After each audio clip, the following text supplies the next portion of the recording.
বাইডেনের শাসনামলের চেয়ে গেল এক মাসে মেক্সিকো সীমান্ত দিয়ে যুক্তরাষ্ট্রে অনুপ্রবেশ কমেছে 96%। এমন দাবি করেছেন প্রেসিডেন্ট ডোনাল্ড ট্রাম্প। জানান, মেক্সিকো সীমান্ত দিয়ে অবৈধ অনুপ্রবেশ আগে ছিল মাসে 3 লাখেরও বেশি। ফেব্রুয়ারিতে তা ঠেকেছে 8,000-এ।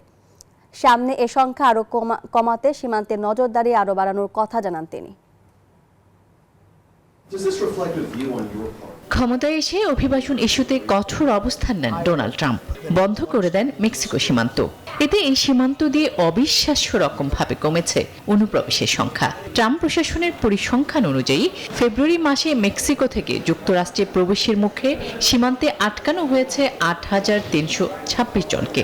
বাইডেনের আমলে 2023 সালের ডিসেম্বরে অনুপ্রবেশের এই সংখ্যা ছিল 3,01,981 জন।